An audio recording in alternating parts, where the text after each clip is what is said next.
Now, your ABC 7 First Alert Weather Forecast with meteorologist John Scalzi. Already 90 degrees out there, lots of sunshine, and the humidity is again high at 76. So it is kind of a sweltering hot, sticky afternoon on this first day of meteorological fall. Not calendar fall, but meteorological fall. What can I tell you? I'd like to see a cold front come our way and wash away this humidity, but not anytime soon. We are in the dog days right now. 85 in Wauchula, Arcadia, Myakka, Parrish at 89, so is Bradenton, Lakewood Ranch, Northport. 90 degrees in Sarasota, 88 in Venice, 87 degrees in Inglewood, and a little bit cooler, 86 degrees at Longboat Key.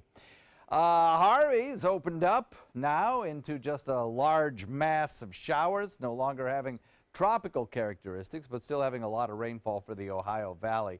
Probably another 2 inches or so of rainfall possible here as this system gradually drifts off toward the Atlantic coastline and washes out. Trailing it in part of the circulation, the general circulation, a trough of low pressure is in its wake, and that's firing off thunderstorms out in Gulf waters. Those thunderstorms are probably going to set up shop here. The little trough of low pressure is probably going to park itself just along North Florida, and I think that would be the location for the heaviest rain. We don't have a whole lot going on around here, but we'll have scattered showers around tomorrow, certainly. There's the trough of low pressure, and honestly, I think it's going to just stall out over north central Florida for probably a day or so, and then rapidly eject off the east coast as it dissipates. There's our low heading off to the north.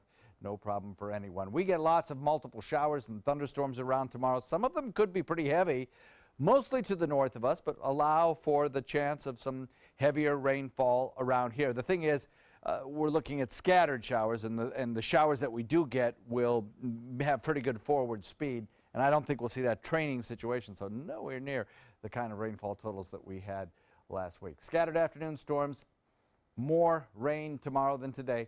And then we're watching the tropics very carefully next week. There's a lot going on. Let's take a look at Irma first. 115-mile-an-hour winds. It has decreased in intensity somewhat. It's going through what is called, in large hurricanes, you get these things called eye wall replacement cycles. When an eye wall gets small enough and tight enough, it cannot any longer sustain itself. And so you get the kind of situation where the forces within the hurricane itself cause the eye wall to break down and a new one to form, kind of like a snake sheds its skin, I guess you could say.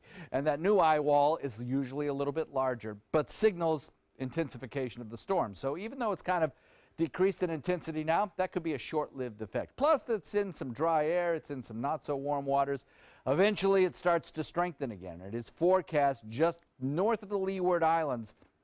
Possibly not. It certainly is possible that the Leeward Islands could get a direct hit. But by Wednesday of next week, it's going to be in the neighborhood of the Leeward Islands as a Category 3 storm and then move on. Computer models continue to suggest that it will be stronger. This is the American model, and it tends to be a little more aggressive in keeping this storm a little bit further to the north of the Leeward Islands, and then taking it on a track that tends to want to curve it back out to sea. We'll see if that actually takes place, but certainly does strengthen it.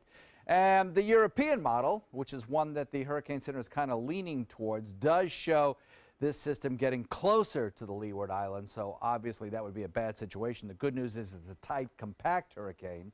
It also shows it with a little bit bigger high-pressure ridge out in the Atlantic, and that may push this storm a little bit further to the west. All the computer models, though, and this is important, diverge greatly after the system passes the Leeward Islands, depending on the strength of the high-pressure ridge that's guiding it and its position.